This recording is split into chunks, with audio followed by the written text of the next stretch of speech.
दोस्तों नमस्कार, यह है मार्गदर्शन फॉर सिविल सर्विसेज। मैं अनुराग चौधरी। आज की वीडियो में प्रस्तुत है समसामयिक घटना चक्र द्वारा प्रकाशित जीएस पॉइंटर सामान्य विज्ञान के अंतर्गत रसायन विज्ञान का भाग 2। इसमें आप परीक्षाओं की दृष्टि से अति महत्वपूर्ण प्रश्नों को पढ़ेंगे। यह वीडियो सिविल सेवा परीक्षा, विभिन्न राज्यों की राज्य सेवा परीक्षा, बैंक, एसएससी, रेलवे और टीईटी आदि परीक्षाओं के लिए बहुत ही महत्वपूर्ण है। तो आइए शुरू करते हैं आज का वीडियो, रसायन विज्ञान भाग 2। दोस्तों, अम्ल, क्षार और लवण से संबंधित जो प्रश्न हैं उनके बारे में आइए पढ़ते हैं। पहला प्रश्न है, स्वर्णकारों द्वारा प्रयोग में लाया जाने वाला एक्वा रेजिया किससे बनाया जाता है? तो ये नाइट्रिक अम्ल और हाइड्रोक्लोरिक अम्ल को मिलाकर एक्वा रेजिया या अम्लराज बनाया जाता है। याद रखिएगा, नाइट्रिक अम्ल और हाइड्रोक्लोरिक अम्ल। पीएच एक मूल्यांक दर्शाता है। तो पीएच या पावर ऑफ हाइड्रोजन किसी घोल के अम्लीय या क्षारीय होने का मूल्यांक दर्शाता है। एक विलयन लाल निटमस को नीला कर देता है, तो विलयन का पीएच मान कितना होगा? ये 7 से अधिक होगा, यानी क्षारीय होगा विलयन। रसायन उद्योग में वह तेजाब जो मूल रासायनिक माना जाता है, तो ये है H2SO4 यानी सल्फ्यूरिक एसिड। ये रसायन उद्योग में ऐसा तेजाब है जो मूल रासायनिक माना जाता है। कॉपर सल्फेट का जलीय घोल अम्लीय होता है क्योंकि इस लवण का जल अपघटन होता है। दोस्तों, अगला प्रश्न है, AlCl3, BF3, NH3 और FeCl3 में दुर्लभ लुईस अम्ल क्या नहीं है? तो NH3 यानी अमोनिया दुर्लभ लुईस अम्ल नहीं है। अगला प्रश्न कथन कारण से है, सल्फ्यूरिक अम्ल को तनु बनाने के लिए पानी में अम्ल मिलाया जाता है, न कि अम्ल में पानी। कारण है कि पानी की विशिष्ट ऊष्मा बहुत अधिक होती है।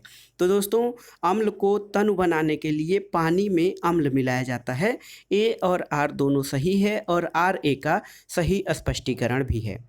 अगला प्रश्न देखते हैं, जल में कार्बन डाइऑक्साइड प्रवाहित करने पे बना सोडा वाटर, तो ये अम्लीय प्रकृति का होता है। और वह अम्ल जिसमें ऑक्सीजन नहीं होता है, तो वो है हाइड्रोक्लोरिक अम्ल, जिसे कि नमक का अम्ल भी कहा जाता है। अगला प्रश्न देखते हैं, अम्ल, क्षार और लवण से, वो ये है कि नीला थोथा क्या होता है? नीला थोथा कॉपर सल्फेट को कहा जाता है। एक अज्ञात गैस जल में शीघ्रता से घुल जाती है और गैस युक्त जलीय घोल में लाल लिटमस नीला हो जाता है। यह गैस हाइड्रोजन क्लोराइड के साथ सफ़ेद धूम्र भी देती है। वह अज्ञात गैस कौन है? तो ये है अमोनिया। अब आइए सही सुमेलन करना है। वाशिंग सोडा सोडियम कार्बोनेट होता है। कास्टिक सोडा सोडियम हाइड्रोक्साइड है। नीला थोथा कॉपर सल्फेट होता है और हाइपोविलियन सोडियम थायोसल्फेट होता है। एप्सम साल्ट मैग्नीशियम सल्फेट है और baking soda sodium by carbonate होता है। दोस्तों, बेकिंग सोडा का रासायनिक सूत्र होता है NaHCO3 यानी सोडियम बाई कार्बोनेट। धोने के सोडे का रासायनिक नाम क्या है? तो Na2CO3 सोडियम कार्बोनेट होता है धोने के सोडे का रासायनिक नाम। अगला प्रश्न है दोस्तों, कुछ कथन हैं उन पर विचार करना है। तो सही कथन क्या है? सही कथन ये है कि अग्निशामकों में पाक सोडा या बेकिंग सोडा का प्रयोग होता है। और अगला सही कथन है कि विरंजक चूर्ण का उत्पादन हेसन क्लेवर संयंत्र में होता है। अगला प्रश्न है दोस्तों, वह लवण जो सागर में सर्वाधिक मात्रा में पाया जाता है, तो ये सोडियम क्लोराइड होता है। खाने का नमक जो सोडियम क्लोराइड होता है, ये कैसे बनता है? तो मजबूत अम्ल और मजबूत क्षार से खाने का नमक बनता है। अगला प्रश्न है दोस्तों, बेरियम और स्ट्रांसियम प्रकृति में मुक्त रूप से पाए जाते हैं, कौन सा कथन सत्य नहीं है? तो ये कथन सत्य नहीं है कि बेरियम और स्ट्रांसियम प्रकृति में मुक्त रूप से पाए जाते हैं। ये दोनों मुक्त रूप से नहीं पाए जाते हैं। अगला कथन है दोस्तों कि विरंजक चूर्ण के लिए जो कथन सही है वो कौन सा सही है? तो ये है विरंजक चूर्ण जल में अधिक विलेय होता है। ये जो कथन है विरंजक चूर्ण के बारे में सही कथन है। ब्लीचिंग पाउडर में क्या होता है? तो कैल्शियम ऑक्सीक्लोराइड होता है ब्लीचिंग पाउडर में। और जब इन लवणों को जल में डाला जाता है तो बुलबुले बनते हैं, जिसका कारण क्या होता है? तो जब इनो लवण को जल में डाला जाता है तो बुलबुले बनने का कारण कार्बन डाइऑक्साइड गैस होता है। दोस्तों, फोटोग्राफी प्लेट को विकसित करने में कौन सा विलयन प्रयुक्त होता है? Sodium thiosulphate. सोडियम थायोसल्फेट का जो विलयन है वो फोटोग्राफी प्लेट को साफ करने में प्रयोग किया जाता है। दोस्तों फोटोग्राफी उपयोगी तत्व क्या है, तो सिल्वर ब्रोमाइड जो होता है वो फोटोग्राफी में उपयोगी तत्व होता है और फोटोग्राफी की प्लेट पर सिल्वर ब्रोमाइड की परत चढ़ी होती है। अगला प्रश्न है, आयनीय यौगिकों के संबंधित निम्नलिखित कथनों पर विचार कीजिए। तो सही कथन है दोस्तों, आयनीय यौगिक एल्कोहल में अविलेय होते हैं। एल्कोहल, पानी, शहद और गैसोलीन में से सबसे अधिक श्यान या गाढ़ा कौन होता है? तो आप जानते हैं एल्कोहल, पानी, शहद और गैसोलीन में से सबसे अधिक श्यान शहद होता है। अब आइए कार्बनिक रसायन से संबंधित प्रश्नों को देखते हैं। इसमें जो कार्बनिक रसायन का पार्ट ए है हाइड्रोकार्बन। पहला प्रश्न है, अनुकारित आदिम भूमि परिस्थितियों में प्रादुर्भाव का सही अनुक्रम है? तो सबसे पहले मीथेन, फिर हाइड्रोजन साइनाइड, फिर नाइट्राइल और अमीनो अम्ल, ये अनुकारित आदिम भूमि में परिस्थितियों में प्रादुर्भाव का सही अनुक्रम है। सभी जैव यौगिकों का अनिवार्य मूल तत्व क्या होता है? तो सभी जैव यौगिकों में सर्वाधिक अनिवार्य और आवश्यक मूल तत्व कार्बन होता है। अगला प्रश्न है कि उपरोक्त तत्व समूहों में से वह जो पृथ्वी पर जीवन की उत्पत्ति के लिए उत्तरदायी था? तो इसमें सही ऑप्शन है दोस्तों कार्बन, हाइड्रोजन और नाइट्रोजन। ये जो है ये तत्व जो है कार्बन, हाइड्रोजन और नाइट्रोजन, ये पृथ्वी पर जीवन की उत्पत्ति के लिए उत्तरदायी समूह है। अगला प्रश्न है, हाइड्रोकार्बनों के अणुभारों के बढ़ते हुए क्रम के अनुसार सही क्रम है? तो मीथेन, ईथेन, प्रोपेन और ब्यूटेन, ये हाइड्रोकार्बनों के अणुभारों के बढ़ते हुए अनुक्रम के अनुसार सही क्रम होता है। प्रथम विश्व युद्ध में रासायनिक आयुध के रूप में कौन सा जो गैस है प्रयोग किया गया था? वो था मस्टर्ड गैस, और मस्टर्ड गैस का उपयोग रासायनिक युद्ध में किया जाता है। अगला प्रश्न देखते हैं।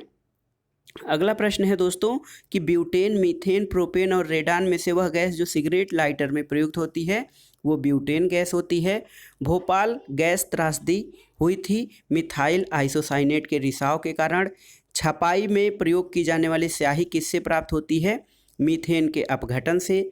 मीथेन गैस का उत्पादन करने वाला क्षेत्र क्या होता है? तो ये धान के खेत जो होते हैं मीथेन गैस का उत्पादन करने वाला क्षेत्र होता है। अब सुमेलन करना है सूची 1 का सूची 2 से।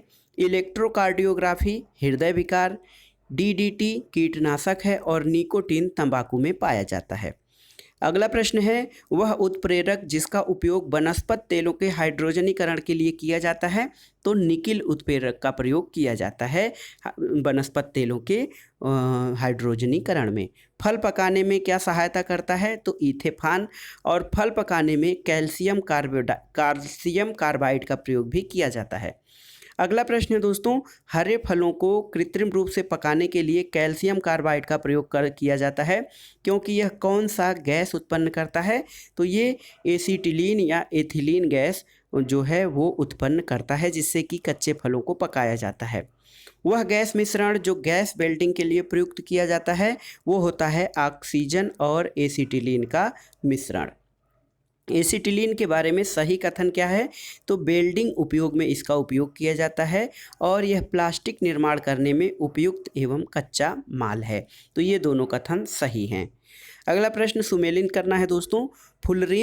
फ्लोरीन्स जो है वो कार्बन परिवार का एक अपर रूप है जिसमें कार्बन के 60 परमाणु होते हैं। शुष्क बर्फ ठोस कार्बन डाइऑक्साइड है। कीरोटीन मानव त्वचा की बाहरी परत में पाया जाने वाला प्रोटीन है और मस्टर्ड गैस रासायनिक युद्ध में प्रयुक्त होने वाला विषैला द्रव है। शुष्क बर्फ जो दोस्तों ठोस कार्बन डाइऑक्साइड है और टेफ्लॉन जो है फ्लोरीन युक्त बहुलक है और फ्लोरीन कार्बन परिवार का अपर रूप है जिसमें कार्बन के 60 परमाणु पाए जाते हैं। अगला प्रश्न देखते हैं, सही सुमेलन करना है। पायरीन जो है वो अग्निशामक है। सल्फर डाइऑक्साइड अम्ल वर्षा करने में सहायक है। फ्रेयान प्रशीतक के रूप में और फ्लोरीन कार्बन का एक अपर रूप है। बेंजीन के लिए सत्य क्या है? तो इसमें 12 सिग्मा और 3 पाई बंद होते हैं बेंजीन में। अब आइए देखते हैं एल्कोहल से संबंधित प्रमुख प्रश्न। एथिल एल्कोहल के पीने योग्य बनाने के लिए पीने के अयोग्य कैसे बनाया जाता है? तो मेथेनॉल और पिरिडीन मिलाकर एथिल अल्कोहल को पीने के अयोग्य बनाया जाता है। उन शराब त्रासदियों में जिनके परिणाम स्वरूप अंधता उत्पन्न होती है, तो उसमें हानिकारक पदार्थ क्या होता है? तो मेथिल अल्कोहल के सेवन से अंधता या आँखों की रोशनी चली जाती है। वुड स्पिरिट किसे कहा जाता है? तो मेथिल अल्कोहल को दोस्तों वुड स्पिरिट भी कहा जाता है। और शक्कर के किण्वन से कौन सा अल्कोहल बनता है? तो ये है एथाइल अल्कोहल। और शीरा अति उत्तम कच्चा माल है अल्कोहल के उत्पादन के लिए। बहुलकों से संबंधित प्रश्न देखते हैं। तो प्राकृतिक रबर का बहुलक क्या है? आइसोप्रीन प्राकृतिक रबर का बहुलक है। ऊन, रेशम, चमड़ा और नायलॉन में से वह प्राकृतिक बहुलक नहीं है। नायलॉन जो है वो प्राकृतिक बहुलक नहीं है, बल्कि कृत्रिम रूप से तैयार किया गया बहुलक है। अगला प्रश्न है, घी, स्टार्च, प्रोटीन और रुई में से बहुलक क्या नहीं है? तो घी दोस्तों बहुलक नहीं है। पॉलीथीन के संश्लेषण में किसका उपयोग किया जाता है? एथिलीन का प्रयोग किया जाता है पॉलीथीन के संश्लेषण में। प्लास्टिक से कौन सी गैस उत्पन्न होती है? पॉलीएथिलीन गैस बहुत ही हानिकारक गैस होती है जो कि प्लास्टिक से उत्पन्न होती है। अगला प्रश्न है दोस्तों, बुलेट प्रूफ वस्त्र बनाने के लिए किसका प्रयोग किया जाता है? पॉलीएमाइड का प्रयोग किया जाता है बुलेट प्रूफ वस्त्र बनाने के लिए। बुलेट प्रूफ खिड़की बनाने में किसका उपयोग किया जाता है? पॉलीकार्बोनेट का। और बुलेट प्रूफ जैकेट के निर्माण में कौन सा प्रयुक्त किया जाता है बहुलक पदार्थ? उसका नाम है केवलर या केवलार, जो कि बुलेट प्रूफ जैकेट बनाने में प्रयोग किया जाता है। अगला प्रश्न है, रेशेदार कांच, गन मेटल, शीशा और लैमिनेटेड कांच में से बुलेट प्रूफ जैकेट बनाने में किसका प्रयोग किया जाता है? लैमिनेटेड कांच का प्रयोग किया जाता है। अगला प्रश्न, कुछ कथन हैं, उनमें से सही कथन बताना है। सही कथन है टेफ्लॉन और डेक्रान बहुलक हैं। इसके अलावा नियोप्रीन सांश्लेषिक रबर है और पॉलीथीन पॉलीएथिलीन का बहुलक है। ये तीनों कथन सही हैं। अगला प्रश्न आइए देखते हैं बहुलकों से संबंधित। तो इसमें है बहुलक जो विशेषकर बर्तनों पर न चिपकने वाले सतह के रूप में प्रयोग किया जाता है उसको टेफ्लॉन कहा जाता है। ना चिपकने वाली कढ़ाई में कौन सा बहुलक प्रयोग किया जाता है? टेफ्लॉन का। टेफ्लॉन क्या है? फ्लोरोकार्बन होता है दोस्तों। और बर्तनों को चमकीला बनाने के लिए किसका उपयोग किया जाता है? जिंक ऑक्साइड का। नायलॉन, टेफ्लॉन, क्रेपोलेक्टम तथा पॉलीस्टीरीन में से पॉलीमर क्या नहीं है? तो कैप्रोलेक्टम जो है वो पॉलीमर नहीं है। फिनाल का प्रयोग किसके निर्माण में किया जाता है? बहुत ही महत्वपूर्ण है, बेकेलाइट। बेकेलाइट के निर्माण में फिनाल का प्रयोग किया जाता है। अब आइए कार्बनिक अम्ल से संबंधित महत्वपूर्ण प्रश्न देखते हैं।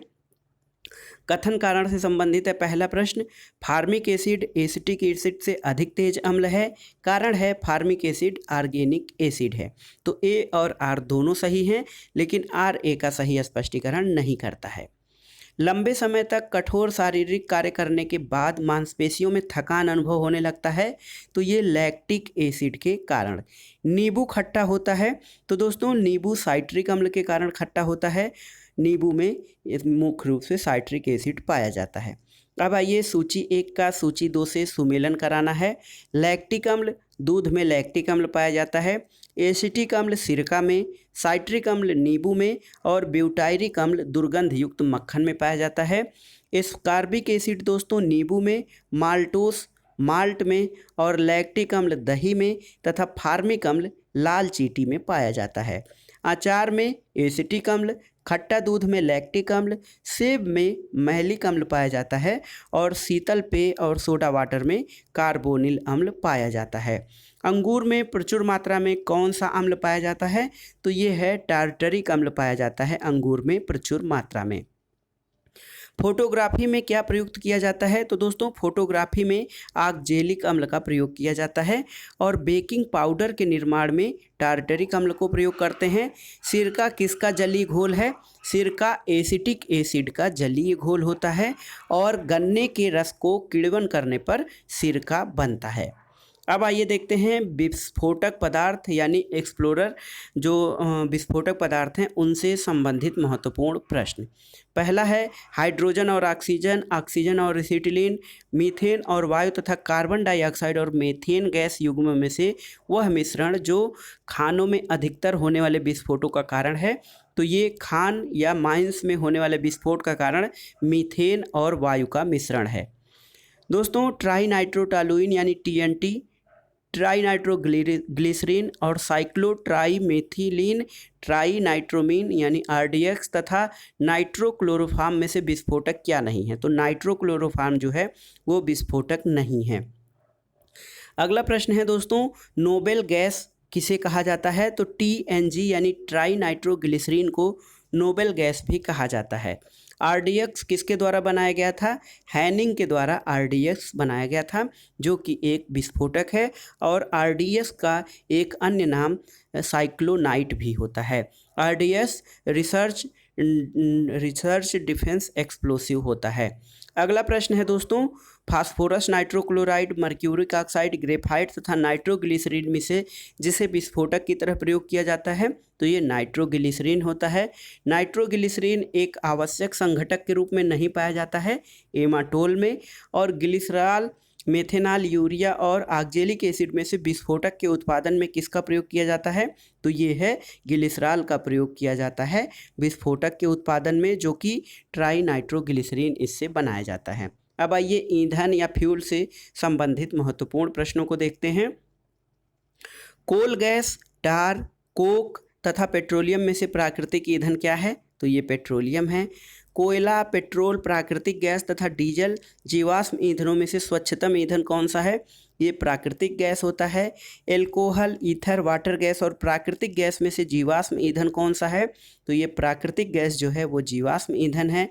हाइड्रोजन, चारकोल, प्राकृतिक गैस और गैसोलीन में से अधिकतम ईंधन मान किसका होता है? तो अधिकतम ईंधन मान हाइड्रोजन का होता है। ऑक्टेन संख्या किसके गुणवत्ता की माप है? पेट्रोल के गुणवत्ता की माप ऑक्टेन संख्या है। सीटेन संख्या किसके गुणवत्ता के रूप में प्रयोग की जाती है? तो डीजल के लिए। ऑक्टेन संख्या पेट्रोल और सीटेन संख्या डीजल की गुणवत्ता के लिए प्रयोग की जाती है। अगला प्रश्न देखते हैं दोस्तों, ईंधन से संबंधित। डीजल इंजन में क्या प्रयुक्त होता है? तो डीजल की वाष्प और वायु प्रयुक्त होती है डीजल इंजन में। खाना बनाने के लिए प्रयोग की जाने वाली गैस मुख्यतः मीथेन गैस है। बायोगैस संयंत्र से मीथेन गैस निकलती है। बायोगैस की गैस मुख्यतः कार्बन डाइऑक्साइड और मीथेन होता है।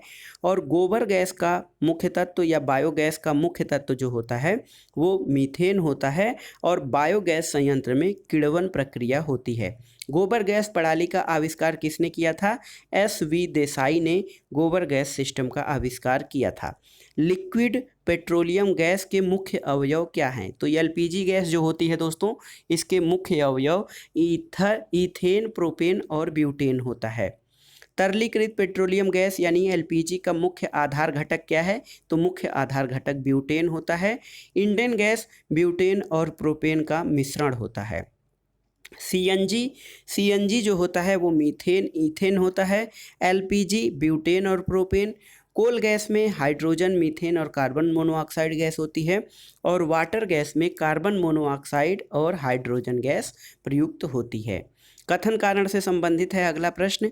कथन है आपका, तरलीकृत पेट्रोलियम गैस का मुख्य घटक मीथेन होता है और मीथेन घरों तथा कारखानों में जलाने के लिए सीधे प्रयोग में लाई जा सकती है जहां यह पाइपलाइनों से उपलब्ध कराई जा सके।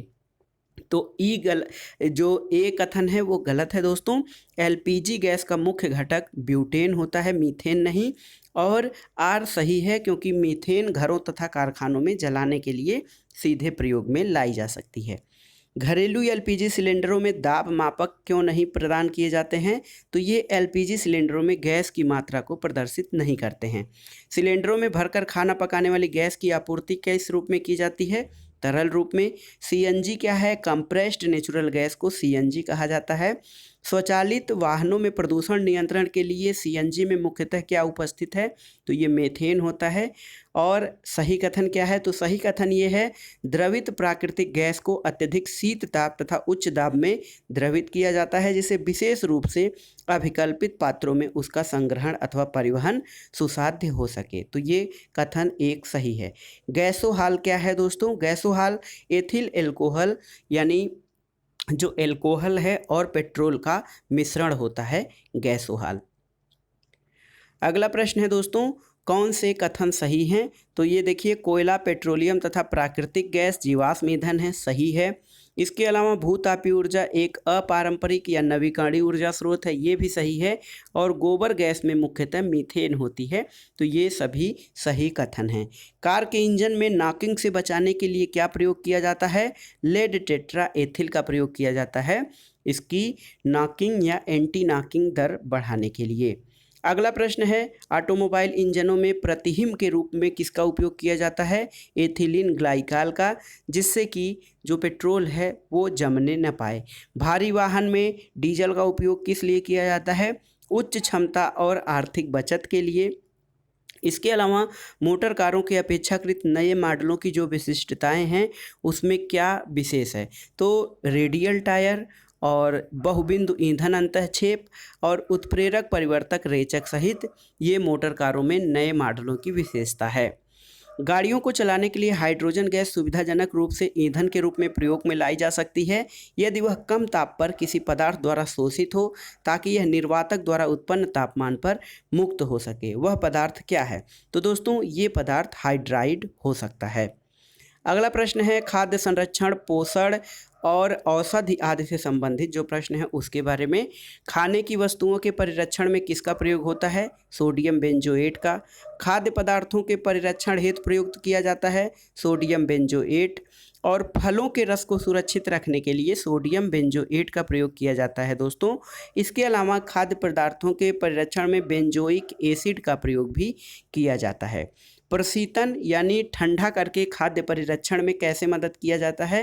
तो जब खाद्य पदार्थों को ठंडा रखा जाता है तो जैव रासायनिक अभिक्रियाओं की दर, जो बायोकेमिकल रिएक्शंस हैं उनकी दर कम करके खाद्य पदार्थों को अधिक समय तक सुरक्षित रखा जा सकता है। अगला प्रश्न है, नियान, ऑक्सीजन तथा फ्रेयान में से वह जो सामान्य प्रशीतकों में प्रयोग की जाती है, तो ये फ्रेयान गैस होती है। कच्ची चीनी को रंग विहीन करने के लिए किस चारकोल का प्रयोग किया जाता है? एनिमल चारकोल का। शहद का मुख्य घटक क्या होता है? तो शहद का मुख्य घटक फ्रक्टोज या फल शर्करा होता है। और बाजार में बिकने वाला एस्पर्टम कृत्रिम मधुरक है। यह अमीनो अम्लों से बना होता है और अन्य अमीनो अम्लों के समान कैलोरी प्रदान करता है। फिर भी यह भोज्य पदार्थों में कम कैलोरी मधुरक के रूप में इस्तेमाल होता है। इसके इस्तेमाल का कारण क्या है? तो दोस्तों एस्पर्टम सामान्य चीनी से कई गुना अधिक मीठा होता है, अतः थोड़े से एस्पर्टम में बने भोज्य पदार्थ ऑक्सीकृत होने पर कम कैलोरी प्रदान करते हैं। एस्पिरिन किससे प्राप्त होती है? तो ये एक पेड़ से प्राप्त होती है जो कि एक एंटीपायरेटिक यानी एस्पिरिन एक दर्द निवारक है जो कि पेड़ से प्राप्त होती है। शांतिकारक औषधि के रूप में क्या प्रयुक्त होती है? Potassium bromide. रक्त के हीमोग्लोबिन के साथ अनुत्क्रमणीय संश्लिष्ट कौन बनाता है? Carbon monoxide. दूध किसका उदाहरण है? तो इमल्सन यानी पायस का उदाहरण है दूध। दूध, खून, आइसक्रीम तथा शहद में से कौन सा कोलायड नहीं है? आइसक्रीम कोलायड नहीं है दोस्तों। दूध को एक रूप यानी होमोनाइज किया जाता है। इसके वसा कणों को सेंट्रीफ्यूज की सहायता से सूक्ष्म आकार में बदलकर दूध को एक रूप या होमोनाइज किया जाता है। खुले में देर तक रखा दूध खट्टा क्यों हो जाता है? तो लैक्टिक अम्ल के कारण खुले में रखा दूध खट्टा हो जाता है। और वह अम्ल जो दूध से दही बनने के दौरान बनता है तो वो लैक्टिक अम्ल होता है। प्राचीन काल से दही जमाने की प्रक्रिया में जिस जीव की आवश्यकता होती थी वह जीवाणु है। लौंग में पाया जाने वाला तेल कौन सा होता है? यूजिनाल है। और जेली बनाने के लिए सर्वाधिक उपयुक्त फल कौन सा होता है दोस्तों? तो ये अमरूद है। और कार्बनिक खाद्य हमारे लिए बेहतर माने जाते हैं क्योंकि ये बिना कृत्रिम खादों और कीटनाशकों के उपयोग के उगाए जाते हैं, इसलिए कार्बनिक खाद हमारे लिए बेहतर माने जाते हैं। अब आइए देखते हैं अपमार्जक या डिटर्जेंट से संबंधित महत्वपूर्ण प्रश्न। वनस्पति तेल, मोबिल तेल, केरोसिन और कटिंग तेल में से साबुन बनाने में किसका प्रयोग होता है? तो साबुन बनाने में वनस्पति तेलों का प्रयोग किया जाता है। डिटर्जेंट क्या है? तो ये शोधन अभिकर्ता यानी सफाई कारक होते हैं। कथन कारण से संबंधित है। अपमार्जक मैले कपड़ों को सरलतापूर्वक तेल और गर्द निकाल देते हैं। कारण है अपमार्जक जल का पृष्ठ तनाव बढ़ा देते हैं। तो दोस्तों, अपमार्जक मैले कपड़े से सरलतापूर्वक तेल और गंदे पदार्थ निकाल देते हैं, क्योंकि ये अपमार्जक जो होते हैं ये जल का पृष्ठ तनाव घटाते हैं। इसलिए ए सही है और आर गलत है। अगला प्रश्न कथन कारण से है। कथन है कृत्रिम प्रक्षालक कठोर जल में अधिक झाग बना सकते हैं, जो कि सही नहीं है। कारण है कृत्रिम प्रक्षालक कठोर जल के साथ कैल्शियम और मैग्नीशियम के घुलनशील लवण बनाते हैं। तो ए और आर दोनों सही है। कृत्रिम प्रक्षालक कठोर जल में अधिक झाग नहीं बना सकते हैं दोस्तों। अगला प्रश्न है कि कपड़े धोने के पूर्ण अपमार्जक में सोडियम सल्फेट तथा सोडियम सिलिकेट इसलिए मिश्रित की जाते हैं कि चूर्ण शुष्क रहे और चूर्ण की क्षारीयता बनी रहे। 1 और 2 दोनों कथन सही हैं। अब आइए देखते हैं उर्वरक यानी फर्टिलाइजर्स से संबंधित महत्वपूर्ण प्रश्न। पहला प्रश्न कथन कारण से है। कथन है पौधों की फास्फोरस आवश्यकताओं की पूर्ति के लिए रासायनिक उर्वरक आवश्यक है। 1 मीट्रिक टन जैव खाद मुश्किल से 2 से 3 किलो फास्फोरस का आपूर्ति करती है। तो ए और आर दोनों सही हैं और आर ए का सही स्पष्टीकरण है। दोस्तों, गेहूं की खेती के लिए किस उर्वरक का प्रयोग करेंगे? नाइट्रोजन उर्वरक का। वह तत्व जो उर्वरक में नहीं पाया जाता है, तो ये हाइड्रोजन है जो कि उर्वरक में नहीं पाया जाता है। सुमेलन करना है। नाइट्रोजन जो होता है पोषक तत्व, ये पौधों की वृद्धि और विकास के लिए आवश्यक है। फास्फोरस जड़ों के विकास के लिए। पोटेशियम स्टोमेटा को खुलने और बंद होने का नियंत्रण करता है। और बोरान रोग प्रतिरोधकता बढ़ाता है। वह उर्वरक जो मृदा में सर्वाधिक अम्ल छोड़ता है ये अमोनियम सल्फेट होता है। यूरिया में नाइट्रोजन कितना प्रतिशत पाया जाता है? 47%। और यूरिया में नाइट्रोजन एमाइड के रूप में पाया जाता है। कृषि में नाइट्रोजनी उर्वरकों के अधिक और अनुपयुक्त प्रयोग के प्रभाव के संबंध में क्या उत्पन्न हो सकता है? तो दोस्तों, मिट्टी की अम्लता में बढ़ोतरी हो सकती है और भौम जल या अंडरग्राउंड वाटर में नाइट्रेट का निच्छालन हो सकता है, जिसके कारण भौम जल भी प्रदूषित हो सकता है। तो ये नाइट्रोजन के उर्वरकों के अति या अनुपयुक्त प्रयोग के कारण ऐसा हो सकता है। अगला प्रश्न देखते हैं फर्टिलाइजर से संबंधित। वो है कि जिस रूप में पौधे नाइट्रोजन प्राप्त करते हैं वो नाइट्रेट रूप में प्राप्त करते हैं। यूरिया उर्वरक के उत्पादन में किसका प्रयोग किया जाता है? कार्बन डाइऑक्साइड का। और भारत सरकार कृषि में नीम आलेपित यूरिया का उपयोग को प्रोत्साहित कर रही है, क्योंकि नीम लेप मृदा में यूरिया के घुलने की दर को धीमा कर देता है। डीएपी में फास्फोरस तथा नाइट्रोजन की मात्रा कितनी पाई जाती है? तो डीएपी में 18% नाइट्रोजन और 46% फास्फोरस पाया जाता है। मिश्रित उर्वरक क्या है? तो दोस्तों, अमोनियम सल्फेट एक मिश्रित उर्वरक है। Urea, sodium sulphate, super phosphate और पोटेशियम नाइट्रेट में से रासायनिक उर्वरक क्या नहीं है? तो सोडियम सल्फेट रासायनिक उर्वरक नहीं है। फसलों में पर्णीय छिड़काव के लिए सबसे उपयुक्त उर्वरक कौन सा होता है? तो फसलों में पर्णीय छिड़काव के लिए सबसे उपयुक्त उर्वरक यूरिया है। ह्यूमस किसका उदाहरण है? जैविक कोलाइड का उदाहरण है ह्यूमस। और हरी खाद के लिए सबसे उपयुक्त फसल कौन सी होती है? ये है सनई। अब आइए रसायन विज्ञान से संबंधित विविध प्रकार के प्रश्नों को देखते हैं। कथन कारण से संबंधित पहला प्रश्न है ओजोन जल के सूक्ष्म जीवों को मार देती है। और आर है ओजोन रेडियो एक्टिव नहीं है। तो दोस्तों, ए और आर दोनों सही है, परंतु आर ए की सही व्याख्या नहीं करता है। अगला प्रश्न सुमेलन से संबंधित है। मेसान की खोज हिडेकी युकावा ने की थी। पॉजिट्रॉन की खोज सीडी एंडरसन और यूएफ हेस ने किया था। सूर्य और तारों में ऊर्जा एच.ए. बैथे ने किया था। और पाई यूरेनियम तत्वों का परा यूरेनियम तत्वों का संश्लेषण जी.टी. सीबोर्ग ने किया था।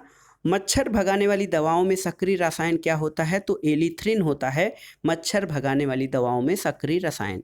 अग्निशामक में कौन सी गैस काम आती है? तो अग्निशमन में कार्बन डाइऑक्साइड गैस का प्रयोग किया जाता है। आग बुझाने वाले संयंत्र में कार्बन डाइऑक्साइड किससे पैदा होती है? सोडियम बाइकार्बोनेट तथा तनु सल्फ्यूरिक अम्ल की अभिक्रिया से आग बुझाने वाले संयंत्र में कार्बन डाइऑक्साइड गैस पैदा होती है। वह यौगिक जिसका उपयोग अग्निरोधक कपड़ा बनाने में किया जाता है तो वो है दोस्तों एल्यूमिनियम सल्फेट। पाइरेथ्रम, रेटिनोन तथा एंड्रेफ्रिन में से मच्छर प्रतिरोधी जो अभिकर्ता होता है उसके रूप में किसका प्रयोग किया जाता है? पाइरेथ्रम का। मच्छर कॉइल में प्रयोग होने वाला पाइरेथ्रम किससे प्राप्त होता है? एक बीजीय पौधे से। और चूहे मारने का जहर क्या है? ये पोटेशियम साइनाइड होता है। अगला प्रश्न है दोस्तों, चूहा विष के रूप में कौन सा जो है वो रसायन प्रयोग होता है? Zinc phosphide. जिंक फास्फाइड का प्रयोग चूहा विष के रूप में होता है। रोडेंटिसाइड वह रसायन है जिसका उपयोग किया जाता है चूहों का नियंत्रण करने में। एल्यूमिनियम फास्फाइड का प्रयोग किसके लिए किया जाता है? कीटनाशक के रूप में। और समस्थानिक C614 का संबंध किससे है? तो जीवाश्मों के आयु निर्धारण से संबंध है कार्बन 14 का। और ये देखिए कार्बन डेटिंग का प्रयोग किया जाता है तो जीवाश्मों की उम्र निर्धारित करने के लिए। और रेडियोधर्मी डेटिंग एक प्रक्रिया है जिससे क्या मापा जा सकता है? तो रेडियोधर्मी जो डेटिंग है उससे चट्टानों की उम्र मापी जा सकती है। पृथ्वी की आयु का मापन किससे किया जाता है? यूरेनियम विधि से। और एक कार्बन क्रेडिट कितने के बराबर होता है? एक carbon credit 1000 kilogram carbon dioxide के बराबर होता है। वह कांच जो पराबैंगनी विकिरण को विच्छेदित कर सकता है वो क्रुक्स कांच कहलाता है। BRIT भारत सरकार कार्यरत है समस्थानिक प्रौद्योगिकी के साथ। और कौन सा जो है तत्व यसद पुष्प या फिलास्फर ऊल कहलाता है? उसे जिंक ऑक्साइड कहा जाता है। जिंक ऑक्साइड जो रसायन है उसे फिलास्फर्स ऊल कहा जाता है। मूत्रालयों के पास नाक में चुभने वाली तीक्ष्ण गैस कौन सी होती है? तो ये अमोनिया होती है। और देखिए अगला प्रश्न है, वह रसायन जो कृत्रिम बादल बनाने के लिए प्रयोग किया जाता है ये सिल्वर आयोडाइड है। कृत्रिम बादल बनाने के लिए सिल्वर आयोडाइड यानी कृत्रिम वर्षा के लिए सिल्वर आयोडाइड का प्रयोग किया जाता है। दोस्तों हार्न सिल्वर सिल्वर क्लोराइड को कहा जाता है। कृत्रिम वर्षा सिल्वर आयोडाइड और फिलास्फर ऊल जिंक ऑक्साइड को कहा जाता है। मीथेन किस ग्रह के वायुमंडल में उपस्थित है? तो मंगल ग्रह के वायुमंडल में मीथेन गैस उपस्थित है। अगला प्रश्न सुमेलन करना है तो सही सुमेलित है। लोहा, हीमोग्लोबिन में लोहा पाया जाता है। संचायक बैटरी में सीसा, चांदी फोटोग्राफी में, और तांबा जो है वो तड़ित चालक से बचने के लिए जो राड लगाया जाता है वो तांबे का बना होता है। मार्फिन दोस्तों, मार्फिन एनालसेजिक है और सोडियम केरोसिन तेल में रखा जाता है। बोरिक अम्ल एंटीसेप्टिक होता है और जर्मन सिल्वर एक मिश्र धातु होती है। भविष्य की धातु किसे कहा जाता है? टाइटेनियम को भविष्य की धातु कहा जाता है। सही सुमेलन है। मैग्नीशियम का प्रयोग आतिशबाजी में किया जाता है। यूरेनियम परमाणु बम में, टंगस्टन का प्रयोग इलेक्ट्रिक बल्ब में और जिंक का प्रयोग गैल्वेनीकरण यानी जो लोहे के पदार्थ होते हैं उनके ऊपर जस्ते की परत चढ़ाने में किया जाता है ताकि उन्हें मोर्चा या जंग लगने से बचाया जा सके। रासायनिक दृष्टि से सिंदूर क्या है? मर्क्यूरिक सल्फाइड होता है। पेट्रोल, बेंजीन और एल्कोहल में से शुष्क धुलाई में किसका प्रयोग होता है? तो दोस्तों ड्राई क्लीनिंग में पेट्रोल, बेंजीन और एल्कोहल तीनों का प्रयोग किया जाता है। लाल स्याही किससे बनाई जाती है? बहुत ही महत्वपूर्ण प्रश्न है। लाल स्याही इयोसिन से बनाई जाती है। इयोसिन। नीला, लाल, हरा तथा काला में से वह रंग जो सोडियम क्रोमेट द्वारा उत्पन्न होता है तो ये है लाल रंग होता है जो सोडियम क्रोमेट से उत्पन्न होता है। एसीटोन नाखून पालिश अपसारक होता है। कार्बन टेट्राक्लोराइड अग्निशामक है। हाइड्रोजन परऑक्साइड घावों की मरहम पट्टी और द्रव अमोनिया प्रशीतक के रूप में प्रयोग किया जाता है। अगला प्रश्न सही सुमेलन करना है दोस्तों।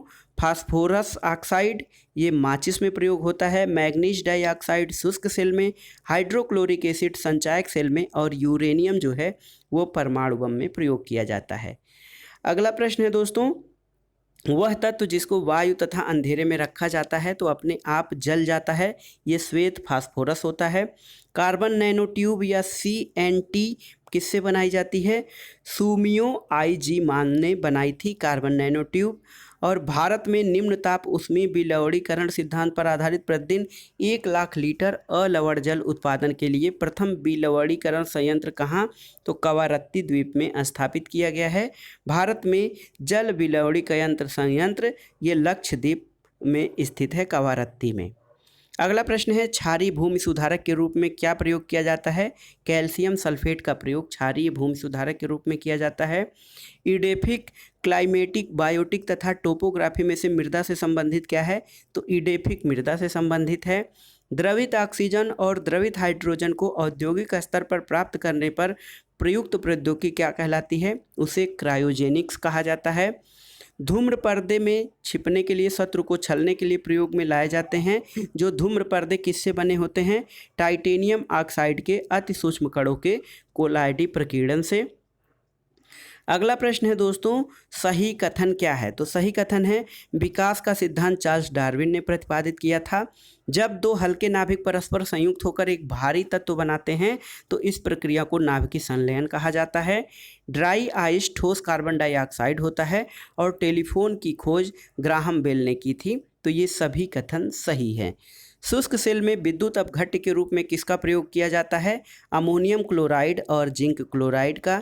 एक शुष्क सेल में इलेक्ट्रोलाइट्स की तरह इस्तेमाल किसका किया जाता है? तो अमोनियम क्लोराइड और जिंक क्लोराइड का प्रयोग इलेक्ट्रोलाइट्स की तरह किया जाता है।